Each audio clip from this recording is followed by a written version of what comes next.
বন্ধুরা, ফেব্রুয়ারি মাসের গুরুত্বপূর্ণ পরিচর্যা, তাও অপরাজিতা গাছের মধ্যে। যদি মার্চ মাস থেকে যদি এরকম ভরে ভরে যদি ফুল এবং কুড়ি পাতা জতায় যদি এরকম গাছ ভরা দেখতে চান, অবশ্যই এই পরিচর্যা করতেই হবে গাছের মধ্যে। তাহলে কিন্তু গাছ থেমে থাকবে, কোনো গ্রোথই হবে না। 12 মাসে কিন্তু আপনাদের গাছের মধ্যে একটাও ফুল পাবে না, উল্টো গাছ কিন্তু শুকিয়ে মারা যাবে।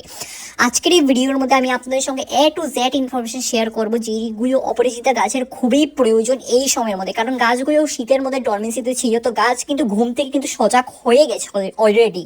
তো গাছকে কিন্তু আরও সজাগ করার জন্য কিন্তু একটা ঘরোয়া টোটকার ইমিউনিটি বুস্টার আজকে আমি আপনাদের সঙ্গে শেয়ার করতে চলেছি। তো এই ভিডিওটা যদি আপনার সহযোগ মনে করে দেখেন, তাহলে অবশ্যই আপনাদের গাছের মধ্যে এরকম ফুল সংগ্রহ করতে পারবেন। যারা নতুন এসেছেন আমার চ্যানেলের মধ্যে, অবশ্যই আমার চ্যানেলটিকে সাবস্ক্রাইব করে আমার পাশে থাকবেন, কারণ এটা আমার নতুন চ্যানেল। বন্ধুরা, আপনারা যদি অল্পটুকু আমাকে সাপোর্ট করেন, আমি এগিয়ে যাওয়ার সাহসটুকু পাবো।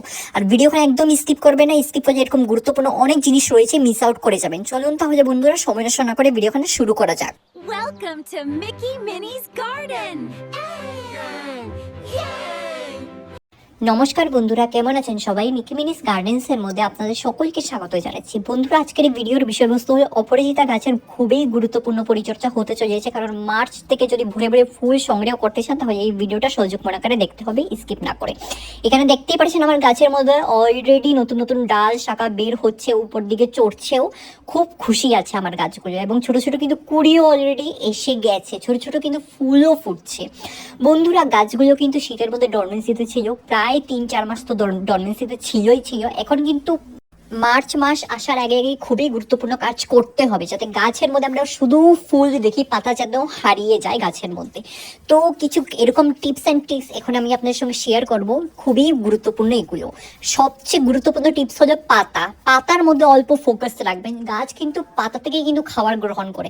পাতা যদি নষ্ট থাকে, পোকামাকড়ে যদি আক্রমণ করে ফেলে, বা পাতা হলুদ হয়ে ঝরে পড়ে যাচ্ছে, শুকিয়ে যাচ্ছে, এই সমস্ত পাতা কিন্তু এখন এই সময় একদমই রাখবেন না, না হলে কিন্তু গাছটি ট্রমাতে চলে যাবে। গাছটি সজাগ হতে না হতেই কিন্তু আপনাদের গাছ আবার ঘুমিয়ে পড়বে, উল্টো গাছ শুকিয়ে মারাই যাবে। পাতার মধ্যে এই জিনিসটা অবশ্যই ফোকাস রাখবেন সব সময়। আর পাতাকে সুস্থ রাখার জন্য, এরকম তরতাজা সবুজ রাখার জন্য অবশ্যই একটা স্প্রে করতে হবে, নিম পাতা সেদ্ধ করা জলে স্প্রে করতে হবে।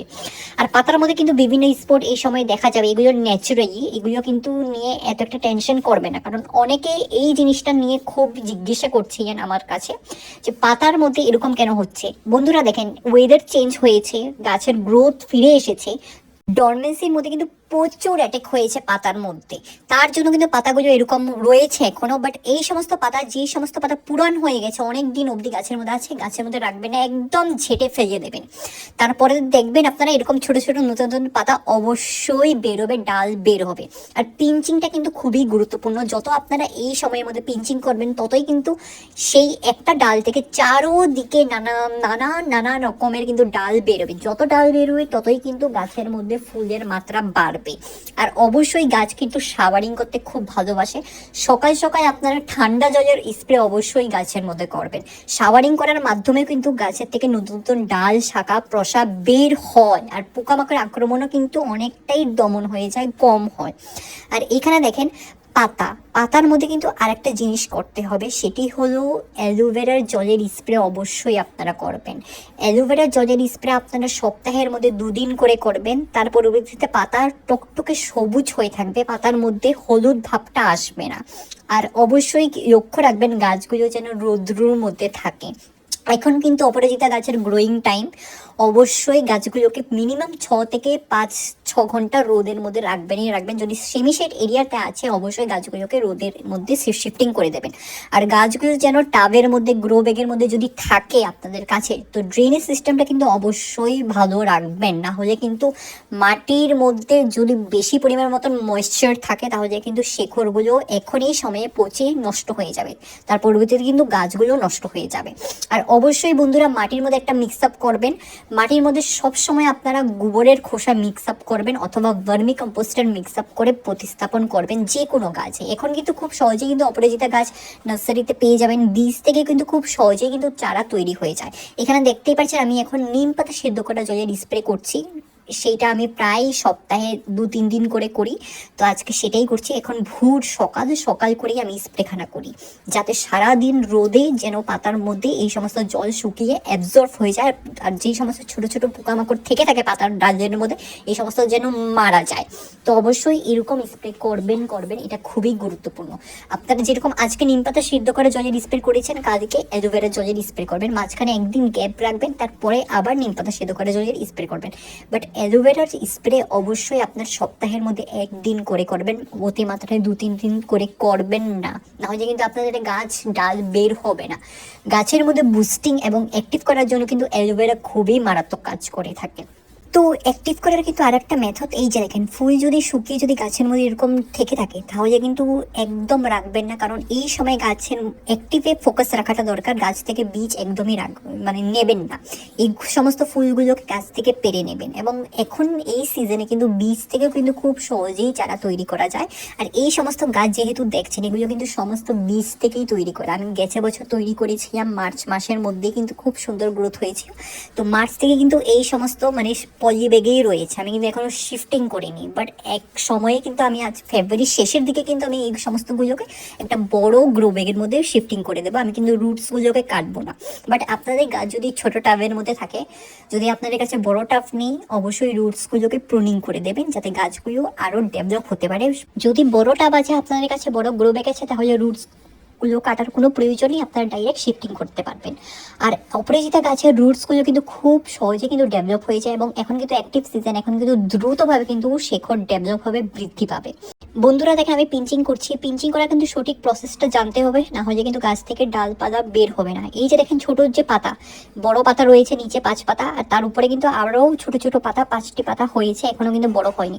এই ছোট 5 পাতার উপর থেকে পিঞ্চিং করতে হবে, যাতে এই ছোট 5 পাতার চারোদিক থেকে কিন্তু নতুন নতুন ডাল বের হবে। অনেকে কিন্তু ভুল করে পিঞ্চিং করে, তারপর কিন্তু কোনো ডাল শাখা পোশাক কিছুই বের হয় না গাছ থেকে, উল্টো গাছটি ট্রমাতে চলে যায়, না হয়তো সেই ডাল নষ্ট হয়ে যায়। তো এরকম পিঞ্চিং করবেন, এই দিক থেকে গাছ বুশি হয়ে থাকবে। যদি আপনাদের গাছের মধ্যে 1খানা 2খানা 3 4 5খানা ডাল আছে, অবশ্যই সমস্ত ডালগুলোকে পিঞ্চিং করে দেবেন। খুব সুন্দর, কিন্তু বেশি সময় লাগবে না, 1 সপ্তাহের মধ্যে কিন্তু নতুন নতুন গ্রোথ বের হয়েই পড়বে, গ্যারান্টি দিয়ে বলছি। আর বন্ধুরা অপরাজিতা গাছের কিন্তু সাপোর্ট সিস্টেমের অনেক প্রয়োজন, যদি সাপোর্ট না থাকে তাহলে কিন্তু গাছ বাড়তে এবং বৃদ্ধি হতে পারে না। এখানে দেখতে পাচ্ছেন আমি একটা সাপোর্ট দিয়ে রেখেছি, এগুলো কিন্তু আরও বড় হয়ে যাবে। এই 10 দিন পরেই কিন্তু আপনারা দেখবেন আপনাদের গাছ একদম প্রচণ্ড বড় লম্বা হয়ে গেছে। আর এই যে দেখেন এখানে গ্রোব্যাগের মাটির মধ্যে দেখেন ময়েশ্চার আছে, এই সময় কিন্তু ময়েশ্চার রাখতে হবে। যদি অতিমাত্রা মাটি শুকিয়ে যায় তারপরেই কিন্তু জল দেবেন, একদম আগে জল দেবেন না, কারণ এখন কিন্তু গাছের অ্যাক্টিভ মোডে কিন্তু গাছটি রয়েছে। অ্যাক্টিভ মোডে কিন্তু গাছগুলো ময়েশ্চার মাটিতে খুব সুন্দর গ্রোথ হয়, ডেভেলপ হয়, গাছ ভালোবাসে। তো এখানে আমি ভালো করে মাটিগুলোকে কুড়িয়ে দেবো। আপনারা কিন্তু অবশ্যই এই জিনিসটা করেন না, তার পরবর্তীতে কিন্তু আপনাদের গাছ ডেভেলপ হয় না। মাটি কুড়ানো কিন্তু খুবই গুরুত্বপূর্ণ, এবং মাটির মধ্যে যদিও ফ্রেশ এয়ার যায় তাহলে কিন্তু গাছের রুটসের ডেভেলপ হয়, গাছও কিন্তু নিচে থেকে বৃদ্ধি হয়, ভিতরের বন্ধ এয়ারগুলো বের হয়ে যায়।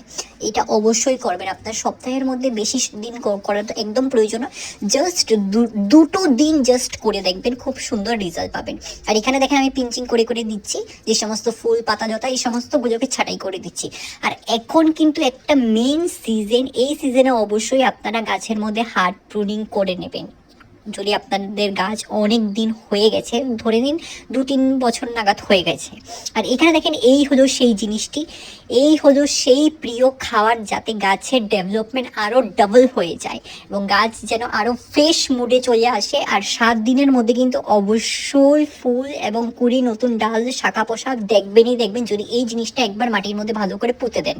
এটা কিচ্ছু নয় বন্ধুরা, এটা হলো রসুনের খোসা ভালো করে রোদের মধ্যে শুকিয়ে নিতে হবে।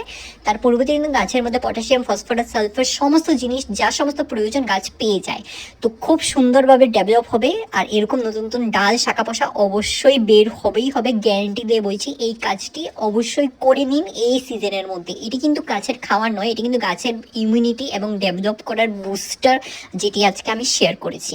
তো চলুন বন্ধুরা, যদি আপনাদের এই ভিডিওখানে ভালো লেগেছে তাহলে অবশ্যই আপনারা আপনাদের প্রিয় গার্ডেনিং ফ্রেন্ডসের সঙ্গে আমার ভিডিওখানে শেয়ার করবেন, আর অবশ্যই আমার পাশে থাকবেন, কারণ এটা আমার নতুন চ্যানেল, আপনারা যদি অল্পটুকু আমাকে সাপোর্ট করেন আমি এগিয়ে যাওয়ার সাহসটুকু পাবো।